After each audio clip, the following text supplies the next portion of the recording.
Olá a todos, bem-vindos ao meu podcast Ordinary Conversations. Hoje trouxe-vos uma rubrica um bocadinho diferente. Para quem não sabe, normalmente este episódio é um podcast freestyle de conversa com amigos meus sobre as suas paixões, mas desta vez trago-vos uma nova rubrica que se chama Espaço Literário. Sejam bem-vindos! Neste espaço literário eu vou falar sobre uma das minhas maiores paixões, no caso são livros, como vocês podem observar aqui atrás. O primeiro livro que eu trouxe para esta rubrica chama-se Metamorfose. É um livro bastante conhecido, é uma referência literária e é também, no caso, uma metáfora um pouco para a coragem de que foi preciso para eu começar a gravar este podcast novamente e para me expor desta forma e também falar sobre esta paixão. É um livro não muito contente, apesar da metáfora que eu estou a falar aqui, espero que seja um motivo de alegria, pelo menos para os poucos que estejam a ouvir, é para mim seguramente, mas adiante. Este livro trata a história de um caixeiro viajante chamado Gregor.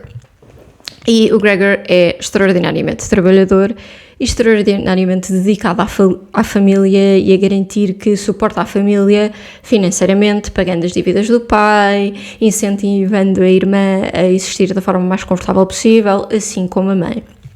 Certo dia, o Gregor acorda e transformou-se num inseto gigante. Toda a história se envolve em torno disto. Portanto, o livro é muito focado no sofrimento psicológico, tanto da personagem principal, no caso o Gregor, como da família. E é também, no fundo, uma sátira capitalista, sem dúvida alguma, porque a primeira coisa com que Gregor se preocupa no momento em que acorda e se apercebe que não está, de facto, numa forma humana, é que vai chegar atrasado ao comboio para o trabalho. E, aliás, o motivo pelo qual ele é exposto à família de forma tão rápida como um inseto é porque o patrão desloca-se até a sua casa para saber do seu paradeiro e o Gregor não tem outra hipótese senão abrir a porta, deixando toda a gente em choque e gerando, obviamente, o pânico e a narrativa que se instala ao longo de toda a história. A história é naturalmente triste, porque, pronto, aqui vão spoiler alerts, malta, se ainda não leram o livro e fazem muita questão de não saber o que é que decorre, este é o momento para deixarem de ouvir, mas a história é profundamente triste. Infelizmente, Gregor nunca volta à forma humana. Eu nunca tinha lido o desfecho da história, portanto já tinha lido sobre a premissa da história, mas nunca sobre o desfecho, portanto confesso que levei ainda na esperança de que pudesse ter esse final feliz.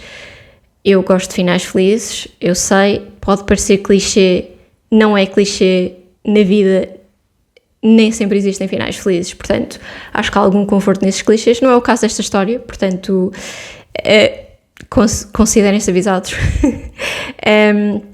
Portanto, voltando à temática narrativa exploratória da história, para mim ela foca-se claramente em duas coisas.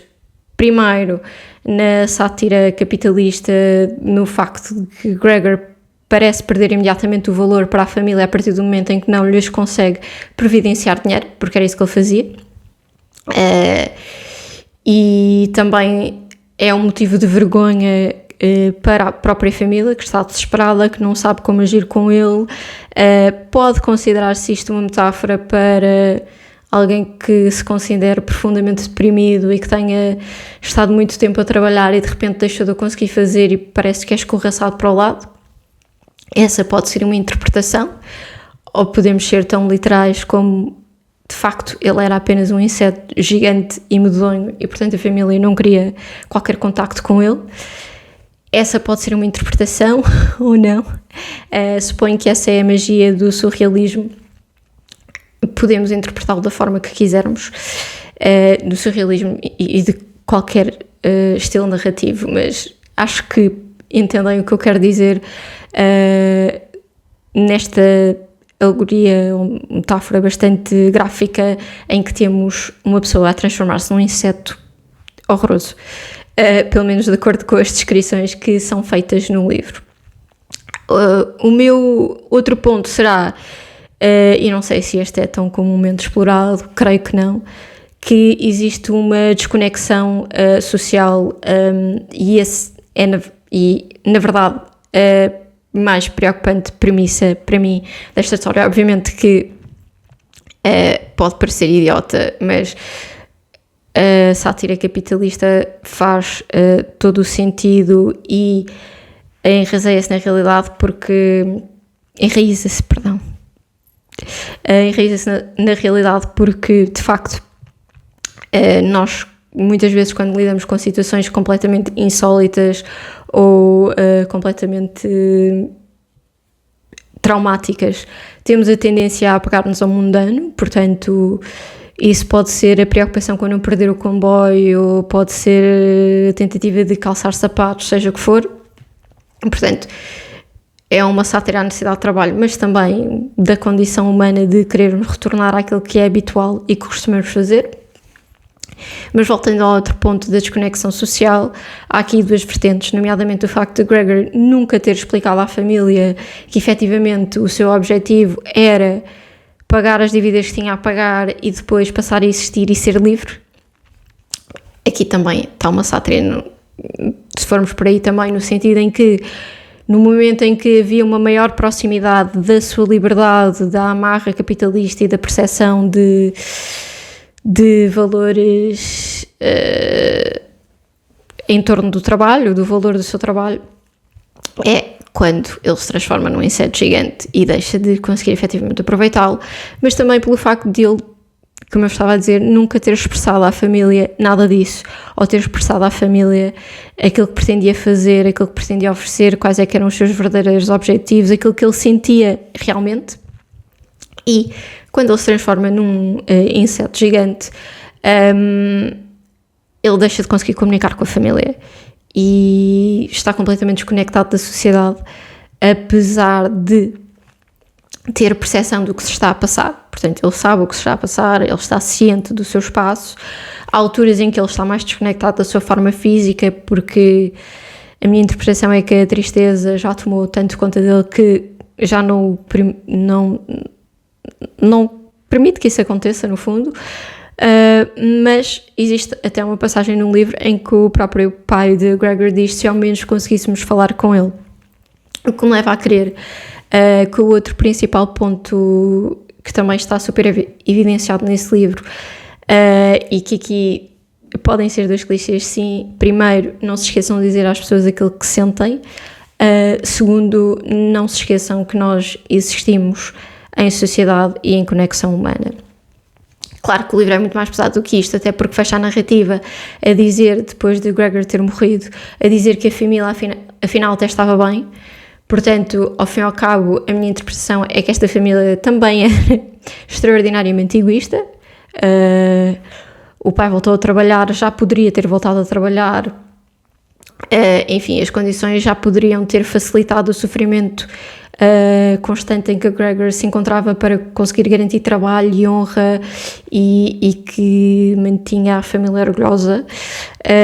Portanto, eu não acho que eles sejam pessoas espetaculares. Essa é a minha interpretação. Mas enfim, cada um terá a que tiver e é isso que faz sentido. Mas noutra ótica também, a desconexão que essa personagem tem com aquilo que o faz feliz, o Gregor, nomeadamente, e com expressar os seus sentimentos, é para mim também uma das principais críticas presentes no livro e para a qual devemos olhar e pensar e refletir sobre. E é também por isso que eu estou a gravar este podcast, para garantir que não deixe de dizer as coisas que tenho a dizer. Isto pode ser um episódio extraordinariamente secante e está tudo bem. It's not supposed to be everyone's cup of tea, como dizem os ingleses, ou como diria qualquer português, não se pode agrandar a gregos e a troianos. O ponto é, nós precisamos de existir em comunidade e conversar em comunidade, e portanto, se existir alguém desse lado que também quer conversar um bocadinho mais sobre livros, é para isso que eu estou aqui. Sinta-se à vontade para comentar, podemos conversar sobre este ou provavelmente sobre qualquer um destes que está aqui, sobre muito mais que eu tenho no estante. O próximo episódio será sobre outra obra. E acho que é isto. É curto, mas também eu não tenho assim tanto para dizer estando a falar sozinha. E é isto. Pronto. Lembrem-se de falar com as pessoas que vocês gostam, de ler os livros que vocês gostam ou de fazer o que quer que seja que vocês gostam. Um beijinho.